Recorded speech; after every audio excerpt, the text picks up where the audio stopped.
Hello viewers, welcome back to our channel. చూడండి, మన వీడియోలో కనిపిస్తుంది ఎవరో కాదండి, శిశుపాలకుడు. శిశుపాలకుడు అంటే మన శ్రీకృష్ణుడికి స్వయాన బావమరిది వరుస అవుతాడు. ఆయన అంటే మన శిశుపాలకుడు కృష్ణుడికి మరిది అవుతాడు. కృష్ణుడు శిశుపాలుడికి బావ అవుతాడు. అంటే కృష్ణుడి స్వయాన తండ్రి చెల్లెలు కొడుకు అన్నట్టు, అంటే మేనత్త కొడుకు అవుతాడన్నట్టు. ఈ విధంగా శిశుపాలకుడు మరియు కృష్ణుడు ఈ విధంగా సంబంధాన్ని కలిగి ఉంటారు. అయితే శిశుపాలకుడు పంచపాండవుల ఆహ్వానం మేరకు ఇంద్రప్రస్థానంలోని మాయాసభకు 100 మంది రాజులలో ఒకటిగా అక్కడికి విచ్చేస్తాడన్నట్టు. ఆయన అక్కడికి వచ్చిన కృష్ణుడిని అవమానిస్తాడన్నట్టు. చిన్నప్పుడు కృష్ణుడు అంటే శిశుపాలకుడిని ఎత్తుకున్న తర్వాత ఆయన శరీరం మామూలు స్థితిలోకి వస్తుంది. అంటే ఆయన 4 చేతులు 3 తలలతో పుడతాడు. ఎవరైతే ఎత్తుకున్నప్పుడు శరీరం మామూలు స్థితిలోకి వస్తుందో ఆయన చేతుల్లోనే మరణం సంభవిస్తుందని అతని తల్లిదండ్రులకు ముందే తెలుసు. తల్లిదండ్రులు కృష్ణుని వేడుకుంటారు. అంటే శిశుపాలకుడు చేసే 100 తప్పులకు నేను క్షమిస్తానని చెప్పేసి కృష్ణుడు చెప్తాడన్నట్టు. ఈ విధంగా శిశుపాలకుడు అప్పటి నుంచి తప్పులు చేస్తూ ఉంటాడు. కృష్ణుడు వాటిని లెక్కిస్తూ ఉంటాడు. అయితే శిశుపాలకుడు మన పంచపాండవులు ఏర్పాటు చేసిన మాయాసభలో కృష్ణుడితో చాలా అవమానంగా ప్రవర్తిస్తాడన్నట్టు. బావ అనే మర్యాద కొంచెం కూడా ఉండదు. కొంచెము కూడా ప్రణామములు అనేవి తెలిపేది కూడా ఉండదు. ఈ విధంగా కృష్ణుడికి వ్యతిరేకంగా ఉంటాడు. అయితే పంచపాండవులు మొదటి అర్ధ్యాన్ని కృష్ణుడికి ఇవ్వాలని అనుకుంటాడు.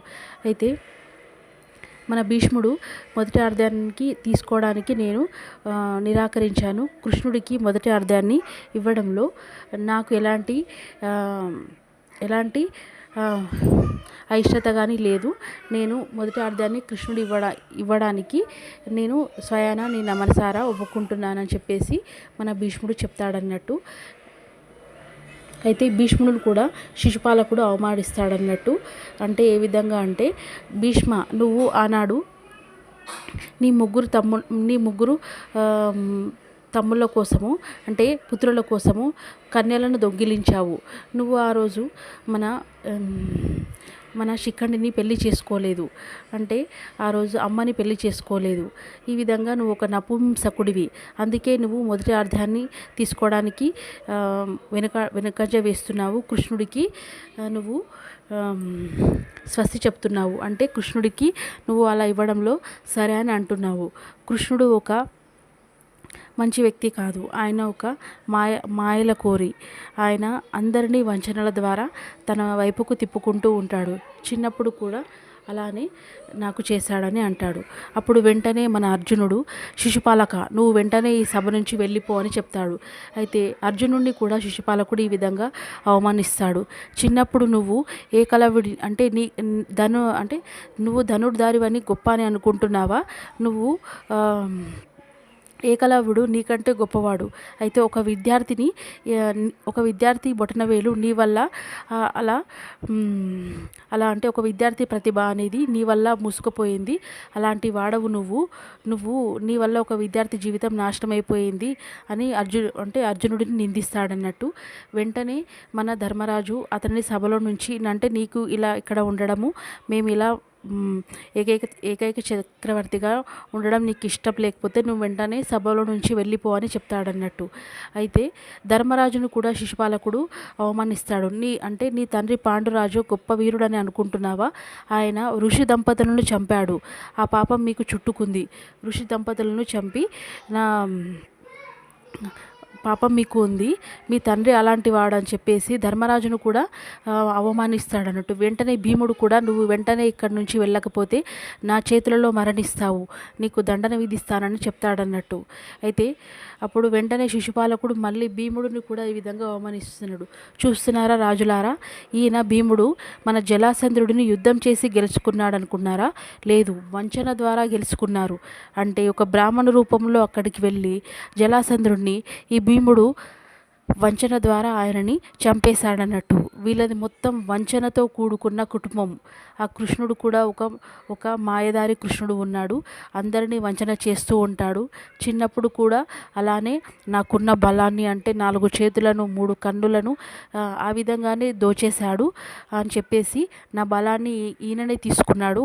అలాంటి కృష్ణుడు అందరి దగ్గర అన్నీ దోచేస్తూ ఉంటాడు.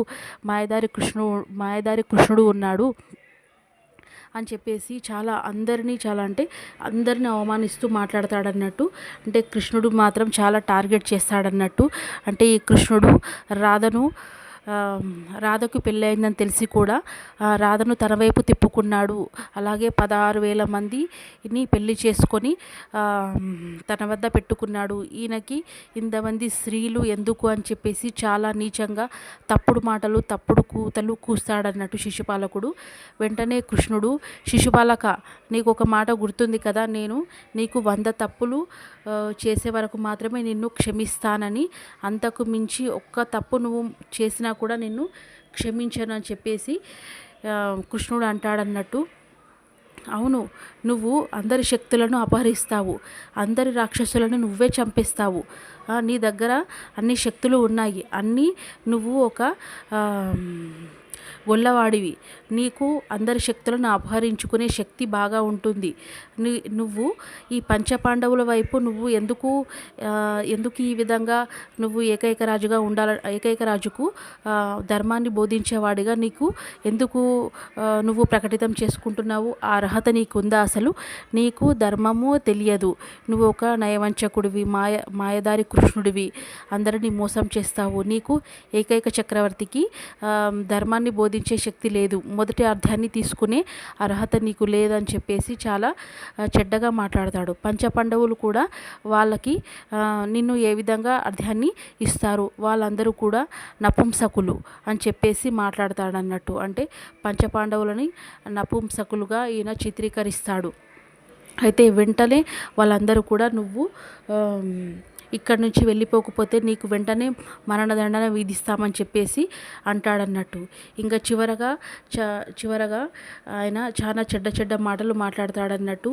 ఇంకా కృష్ణుడి హృదయం అనేది దుఃఖంతో రోధిస్తుందన్నట్టు. ఎందుకంటే కృష్ణుడు ఏది చేసినా కూడా అంటే ప్రపంచంలోని అన్ని శక్తులను హరించినా కూడా సృష్టి ధర్మంగా నడవడానికి, ధర్మ మార్గంలో నడిపించడానికి సత్యజ్ఞాని అయిన కృష్ణుడు, అన్ని విద్యలలో ఆరితేరైన కృష్ణుడు, సమర్థవంతంగా ఉన్న కృష్ణుడు, ఏకైక రాజుగా అయిన మన ధర్మరాజుకు ధర్మాన్ని బోధించే వ్యక్తిగా, మొదటి అర్థాన్ని స్వీకరించే వ్యక్తిగా అన్ని గుణాలను కలిగి ఉంటాడు. కానీ శిశుపాలకుడికి ఆ విధంగా ఇష్టం ఉండదన్నట్టు.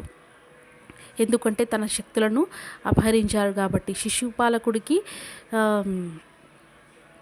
ఆ విధంగా చేశాడని చెప్పేసి ఇంకా చాలా కోపం ఉంటుంది. ఈ విధంగా సభలో కృష్ణుడిని చాలా మాటలతో అవమానిస్తాడు. కృష్ణుడినే కాదండి, భీముడు, తర్వాత అర్జునుడు, మన ధర్మరాజు అందరినీ అవమానిస్తాడన్నట్టు. చివరగా ఆయన మన పంచపాండవులను నపుంసకులకని అని అంటారన్నట్టు. భీష్ముడును కూడా అదే విధంగా అని అంటాడన్నట్టు. అక్కడున్న అంటే ఎవరు కనిపించినా అందరినీ కూడా ఆయన నపుంసకులని వెంటనే అనేస్తాడన్నట్టు. అయితే ఇంకా చివరగా కృష్ణుడు, చూడు శిశుపాలక, నువ్వు 100 తప్పులు చేస్తే మాత్రం అయిపోతే మాత్రం ఒక క్షణం కూడా నువ్వు భూమి మీద ఉండవని చెప్పేసి వెంటనే ఇంకా మన కృష్ణుడు తన సుదర్శన చక్రాన్ని మన శిశుపాలకుడి పైన ప్రయోగిస్తాడు. అతను మాటలు వెంటనే ఆగిపోతాయి. ఎందుకంటే ఆయన చాలా మితిమీరి మాట్లాడతాడన్నట్టు. పంచపాండవులు నపుంసకులను అంటారు, నువ్వు ఏ విధంగా అందరినీ సఖి అని పిలుస్తావు, నువ్వు ఇలా పిలవడంలో ఏమిటి పరమార్థం అని చెప్పేసి, స్త్రీలను ఎందుకు సఖి అని అంటావు అని చెప్పేసి చాలా నీచంగా మాట్లాడేసరికి ఇంకా మన కృష్ణుడు కోపాన్ని ప్రదర్శిస్తాడు. ఆయనను 100 తప్పులు కూడా అయిపోతాయి అన్నట్టు. ఎందుకంటే అందరినీ తిడతాడు, అవన్నీ తప్పులే కాబట్టి ఆయన తప్పులు ఒకటి ఎక్కువైపోయి 100 మించిపోతాయి. వెంటనే ఇంకా కృష్ణుడి చేతిలో మన శిశుపాలకుడి మరణం అనేది జరిగిపోతుంది. ఇంకా అతని నోట్లో నుంచి మరి ఒక మాట రాకుండా, ఇంకా అంటే అందరూ నీచంగా మాట్లాడుతుంటాడు కాబట్టి అవి ఒక్కొక్క తప్పుగా పరిగణించబడతాయి. ఆ విధంగా 100 తప్పులు అయిపోయిన తర్వాత అతని మాట ఆగిపోతుంది. అంటే అతను చుట్టూ కట్టుకున్న ఒక అది ఉంటుంది కదండి, బంగారంతో తయారు చేసిన వడ్డానం ద్వారా మాటలు అనేవి ఆగిపోతాయి. ఈ విధంగా మన కృష్ణుడు సుదర్శన చక్రం అనేది శిశుపాలకుడి మెడను కోసివేస్తుంది. అదేవిధంగా మన ఇంద్రప్రస్థానంలోని మాయా సభలో ఈ విధంగా జరగడం అనేది ఇంకా అందరికీ ఇంకా మంచిగా అనిపించదు. కానీ మన శిశుపాలకుడు చేసిన తప్పులకు శిక్ష అనేది అక్కడే అనుభవిస్తాడు, ఇంకా చనిపోతాడు. వెంటనే ఇంకా మన దుర్యోధనుడు ఇంకా చాలా కోపం వస్తుందన్నట్టు, శిశుపాలకుడిని ఎందుకు ఇలా చంపారు, ఆయన తప్పే చేసి ఉండవచ్చు, కానీ ఈ విధంగా చంపడము ఎంతవరకు కరెక్ట్ అని చెప్పేసి దుర్యోధనుడు కృష్ణుడికి అడుగుతాడన్నట్టు. అడిగితే అంటే కృష్ణ, ఆయన నిన్ను అవమానించాడు, అవమానానికి అవమానమే దండన అవుతుంది, కానీ మరణం ఎలా దండన అవుతుంది అని అంటాడన్నట్టు. కృష్ణుడు 100 తప్పులు చేసిన తర్వాత ఆయన చనిపోతాడు అని చెప్పేసి ముందుగానే చెప్పాను దుర్యోధన అని చెప్తాడన్నట్టు. కాదు, నువ్వు ఆయనని కావాలనే చంపావు. నేను ఆయనతో సంధి చేసుకుందామని అనుకున్నాను. నేను ఆయన ఇద్దరం కలిసి మిత్రులుగా ఉందామని అనుకున్నాము. నువ్వు ఆయనని ఈ విధంగా చంపడం అనేది నాకు చాలా దుఃఖంగా, చాలా బాధగా ఉంది కృష్ణ అని చెప్పేసి అంటాడన్నట్టు. ఇంకా శకుని కూడా కృష్ణుడి పైన ఆ విధంగా దుర్యోధనుడు మాట్లాడడాన్ని భయపడతాడన్నట్టు. ఎందుకంటే కృష్ణుడు చాలా గొప్ప వీరుడు అన్నట్టు. అయితే మన దుర్యోధనుడు కృష్ణుడికి ద్వంద్వ యుద్ధానికి ఆహ్వానిస్తాడన్నట్టు. కృష్ణ, నువ్వు నా మిత్రుని ఈ విధంగా చంపడం నేను సహించలేకపోతున్నాను, వెంటనే ద్వంద్వ యుద్ధానికి నేను ఆహ్వానిస్తున్నానని అంటాడన్నట్టు. శకుని ఇంకా అలా చేయొద్దు దుర్యోధన అని చెప్తానే ఉంటాడు, కానీ శకుని ఆ సభలో దుర్యోధనుడు తోసివేస్తాడు. వెంటనే శకుని సభలో దుర్యోధనుడి తోసివేయడం ద్వారా కింద పడిపోతాడు. అయితే అక్కడే ఉన్న మన మహామంత్రి ఎవరు అంటే విదునుడు, దుర్యోధన, నువ్వు కృష్ణుని ద్వంద్వ యుద్ధానికి ఆహ్వానించరాదు. మన మహారాజు అయిన ధృతరాష్ట్రుడు ఆదేశం లేనిదే నువ్వు ద్వంద్వ యుద్ధానికి ఆహ్వానించరాదు అని చెప్తాడు. అంటే ఆదేశం తీసుకోవడానికి ఆయన ఇక్కడ లేడు కదా అని అంటాడన్నట్టు. ఆయన ఇక్కడ లేడు, కానీ ఆయన మహామంత్రి అయిన నేను ఇక్కడ ఉన్నాను. నేను చెప్తున్నాను, నువ్వు కృష్ణుడికి ద్వంద్వ యుద్ధానికి ఆహ్వానించరాదు. నువ్వు వెంటనే అక్కడి నుంచి వెళ్ళి సభలో కూర్చో అని చెప్తాడన్నట్టు. లేనిచో నేను మన సేనాధిపతి అయిన మన భీష్ముడిని ఇంకా ఆదేశించాల్సి వస్తుంది అని చెప్తాడన్నట్టు. ఇంకా వెంటనే కర్ణుడు కూడా అక్కడే ఉంటాడన్నట్టు. కర్ణుడు కూడా ఇంకా మీరు ఈ విధంగా చేయడం అనేది మంచిది కాదు అని చెప్తాడన్నట్టు. వెంటనే ఇంకా వాళ్ళందరూ కూడా యుద్ధానికి దిగుతాడన్నట్టు. అంటే కర్ణుడు, మన దుర్యోధనుడు, దుశ్శాసనుడు వాళ్ళందరూ కూడా ఆయుధాలను కృష్ణుడికి చూపెడతారన్నట్టు, మేము యుద్ధాన్ని ప్రకటిస్తున్నామని. వెంటనే మన ఎవరు అంటే అర్జునుడు, భీముడు, నకులుడు, సహదేవుడు వాళ్ళందరూ కూడా కృష్ణుడి అడ్డుగా వస్తారన్నట్టు. నువ్వు మా కృష్ణుడిని ఏ విధంగా యుద్ధానికి ఆహ్వానిస్తావు?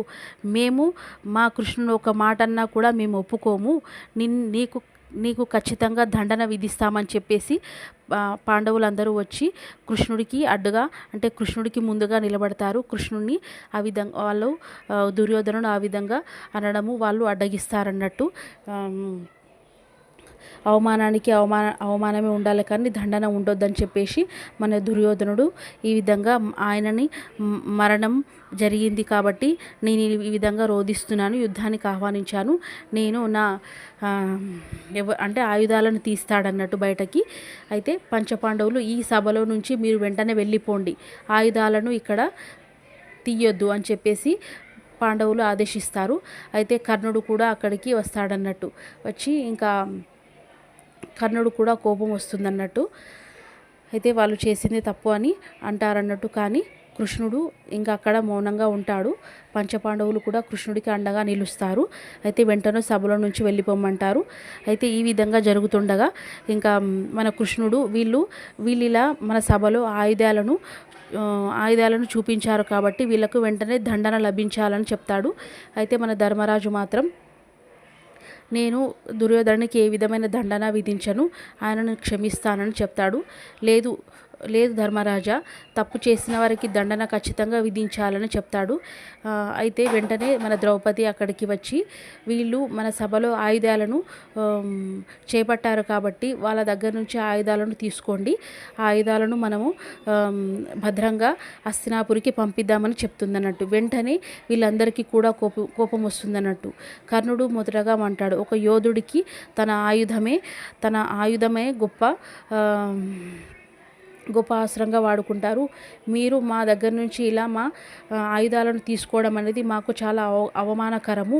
మా ఆయుధాలను మేము ఇవ్వమని చెప్తాడన్నట్టు. కావాలంటే మమ్మల్ని మాకు మరణశిక్ష వేయండి, కానీ మేము యోధులము, మా దగ్గర నుంచి మీరు ఆయుధాలను తీసుకున్నట్లయితే మాకు మరణించినట్లే లెక్క అని అంటాడు. అయితే వెంటనే కర్ణుడు, మరణిస్తే రక్తం చిందిస్తుంది, కానీ ఇప్పుడు మీరు రక్తం చిందించకుండానే మీకు మరణదండన విధించామని అనుకోండి, వెంటనే ఇక్కడి నుంచి వెళ్ళిపోండి అని చెప్పేసి ఆయుధాలని అన్నిటినీ తీసుకుంటాడన్నట్టు. ఇంకా తీసుకున్న తర్వాత వాళ్ళు దాన్ని అవమానాన్ని భరించలేకపోతారు. అక్కడి నుంచి మన దుర్యోధనుడు, శకుని, కర్ణుడు, దుశ్శాసనుడు ఆ సభలో నుంచి బయటకి వెళ్తారన్నట్టు. ఆయుధాలను వాళ్ళకి ఇచ్చేస్తారు. ఇంకా దానికి మాత్రం ఇంకా చాలా బాధపడతారు. అయితే అక్కడ భూమి వాటర్ అనుకుని అందులో పడిపోతాడన్నట్టు. ఇంకా అతను అవమానంగా ఫీల్ అవుతాడన్నట్టు. ఇంకా ఈ విధంగా మన అవమానాన్ని ఎదుర్కొంటాడు దుర్యోధనుడు. ఇంకా అంధుడు పుత్రుడు అంధుడే అవుతాడు కదని అవమానించబడతాడు. ఈ విధంగా జరుగుతుంది అన్నమాట.